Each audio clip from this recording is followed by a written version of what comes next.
राम राम दोस्तों, आपके अपने YouTube चैनल एस के जी के ट्रिक्स पर आपका बहुत बहुत स्वागत है। दोस्तों, आज हम करेंगे पंचायती राज से संबंधित। ठीक है, पंचायती राज जो कि ग्राम सचिव एग्जाम के लिए बहुत ही इंपॉर्टेंट टॉपिक है। ठीक है, यहाँ से क्वेश्चन जरूर उठेंगे ग्राम सचिव में, तो इसको ध्यान से देख लीजिए दोस्तों। और वीडियो को ज्यादा से ज्यादा शेयर कर दीजिए, चैनल को लाइक कर दीजिए और सब्सक्राइब कर दीजिए। ठीक है, तो चलिए दोस्तों शुरुआत करते हैं। ठीक है, पंचायती राज। ठीक है, पंचायती राज है, देखिए हरियाणा में तो 1994 में आया था। ठीक है, कब आया था? 1994 में। उस समय हरियाणा का सीएम कौन थे? तो हरियाणा के सीएम थे चौधरी भजनलाल। ठीक है, हरियाणा के चाणक्य के रूप में जाने जाते हैं चौधरी भजनलाल जी। ठीक है, तो चलिए सबसे पहले जो समितियां आई कुछ, ठीक है, जो समितियां हैं, बलवंत राय मेहता समिति। ठीक है, जो कि बलवंत राय मेहता समिति है, यही सफलतम समिति रही। काफी समितियां आई, ठीक है, लेकिन जो सबसे सफलतम जो समिति रही वो कौन सी रही? बलवंत राय मेहता समिति। ठीक है, तो चलिए दोस्तों पढ़ते हैं बलवंत राय मेहता समिति। ठीक है, ये कब आई? 1957-58 में। ठीक है, 1957-58 में आई और 58 में अपनी रिपोर्ट पेश की इसने। ठीक है, तो देखिए इसमें सबसे पहले आता है कि जो बलवंत राय मेहता समिति है, इसने किस बात के ऊपर जोर दिया? तो इसने किस बात के ऊपर जोर दिया था दोस्तों? सत्ता के विकेंद्रीकरण पर जोर दिया था। ठीक है, सत्ता के विकेंद्रीकरण पर जोर किसने दिया था? ये दिया था बलवंत राय मेहता समिति ने। ठीक है, उसके बाद अगला जो पॉइंट आता है कि ये जो मतलब कितने स्तर, ठीक है, स्तर बताए थे कि भाई इस लेवल तक होना चाहिए, ये लेवल होने चाहिए। तो जो बलवंत राय मेहता समिति थे, इसने कितने जो स्तर बताए थे? वो बताए थे 3 स्तर। ठीक है, तो बलवंत राय मेहता समिति बहुत ही इंपॉर्टेंट क्वेश्चन बनेगा यहाँ से जी। ठीक है, बहुत ही इंपॉर्टेंट। बलवंत राय मेहता समिति कितने स्तरीय थी? तो त्रिस्तरीय थी ये। ठीक है, कितने स्तरीय थी? त्रिस्तरीय समिति थी दोस्तों। ठीक है, त्रिस्तरीय में अगर बात आ जाए तो कौन कौन से, देखिए सबसे पहले जिक्र आता है ग्राम सचिव, सॉरी ग्राम पंचायत। ठीक है, ग्राम पंचायत। उसके बाद आता है पंचायत समिति, पंचायत समिति। उसके बाद आता है जिला परिषद, जिला परिषद। ठीक है, जिला परिषद। ये जो 3 स्तर थे, आज के दिन भी यही 3 स्तर जो कि पंचायती राज में चलते आ रहे हैं। ठीक है, ग्राम पंचायत है, तो ग्राम पंचायत है ये, इसका मुखिया कौन होता है? इसका मुखिया जो सरपंच होता है, ग्राम पंचायत का जो मुखिया होता है दोस्तों वो कौन होता है?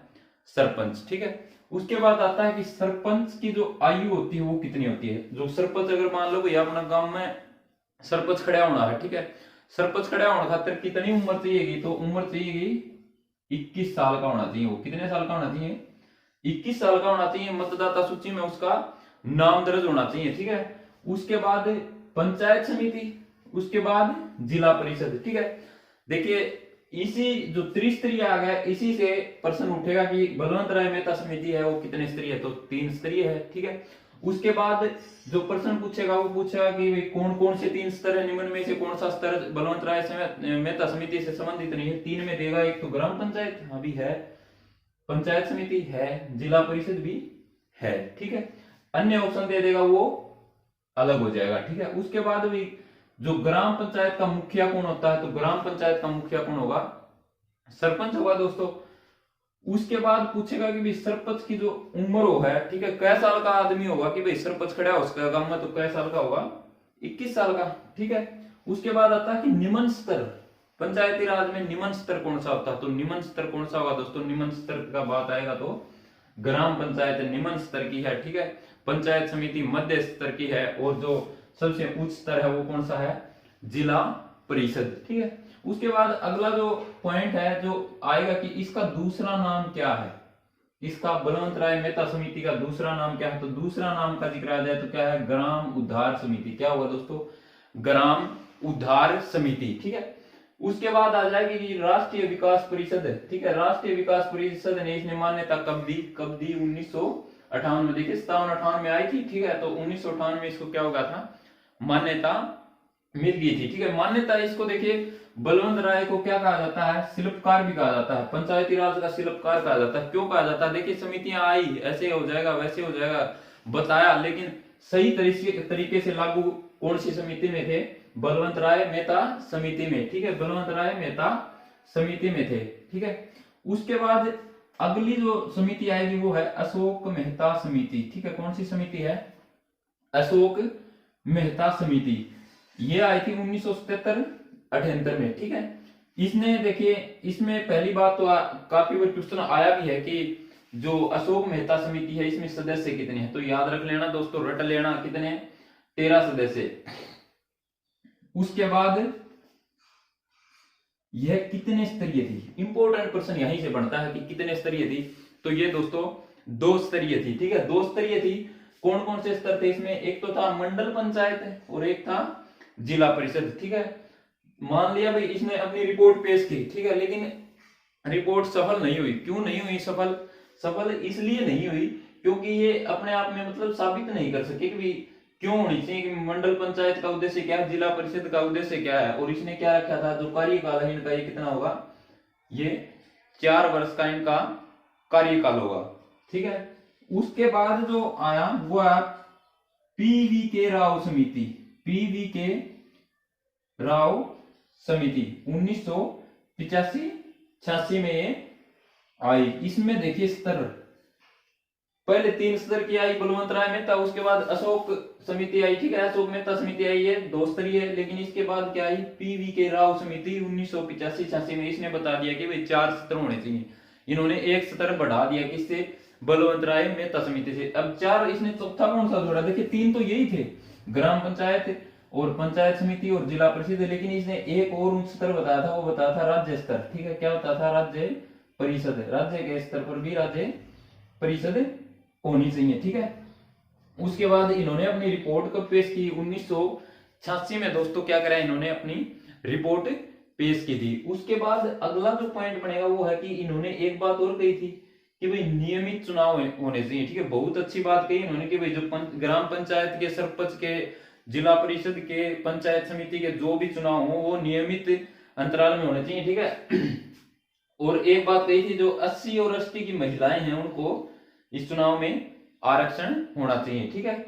उसके बाद दोस्तों अगला जो पॉइंट जो हमारे समिति बनती है वो कौन सी है, LM सिंघवी समिति, ठीक है, लक्ष्मीमल सिंघवी समिति। ये कब आई दोस्तों, 1986 में। देखिए दोस्तों एग्जाम HSSC का दे रहे हैं हम, ठीक है, किस चीज का दे रहे हैं, एग्जाम दे रहे हैं HSSC, ठीक है, HSSC का एग्जाम दे रहे हैं, तो इसके अंदर आपको जड़ तक जाना होगा, ठीक है। अगर HSSC का कोई एग्जाम आपको क्लियर करना है, नौकरी लेनी है अपना हरियाणा में, तो क्या करना पड़ेगा, जो भी चीज पढ़ो उसकी जड़ तक जाना पड़ेगा, ठीक है, जड़ तक जाना पड़ेगा, क्योंकि जड़ से भी गहराई से क्वेश्चन आ रहे हैं, ठीक है।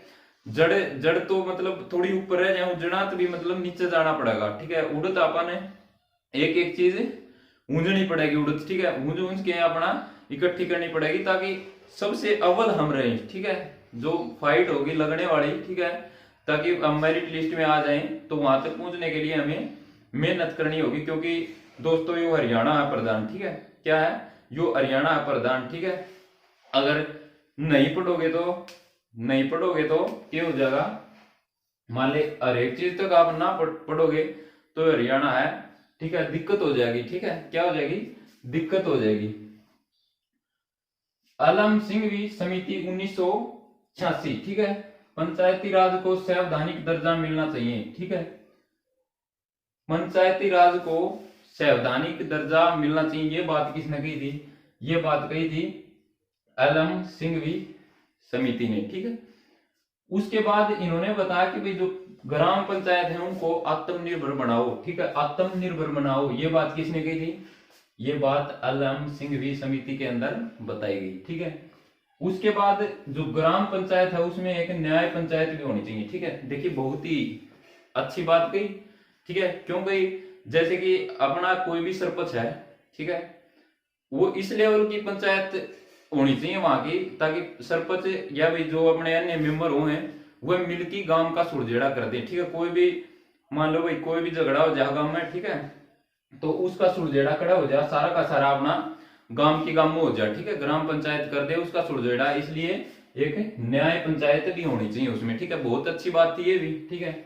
उसके बाद इन्होंने क्या कहा कि महिलाओं को 1/3 आरक्षण मिलना चाहिए, ठीक है, इस समिति ने कही।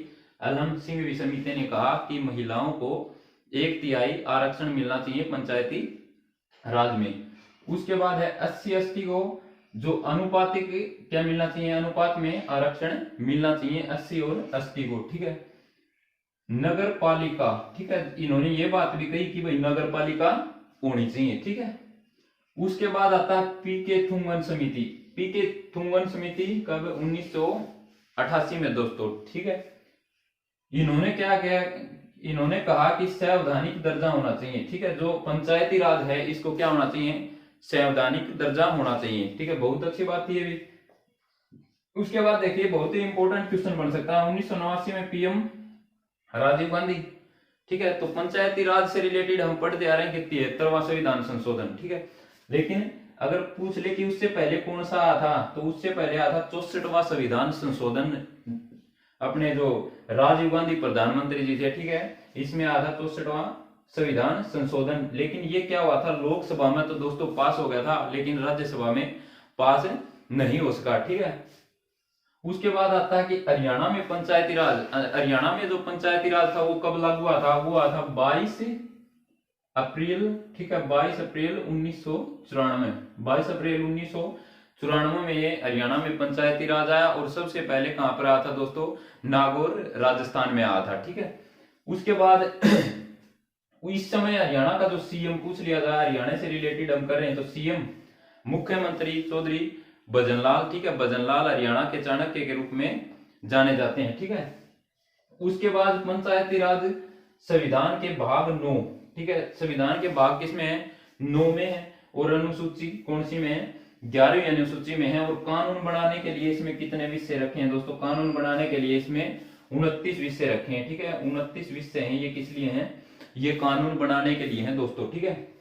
उसके बाद है अनुच्छेद 40 में पंचायती राज का क्या है, वर्णन है दोस्तों, पंचायती राज का वर्णन। उसके बाद है भाई 73वां संविधान संशोधन, बहुत ही इंपॉर्टेंट है। 73वां संविधान संशोधन के तहत क्या था, जो 11वीं अनुसूची जोड़ी गई थी। 11वीं अनुसूची में कितने विषय रखे गए थे, 29 विषय के तहत कानून बन सकता है, ठीक है।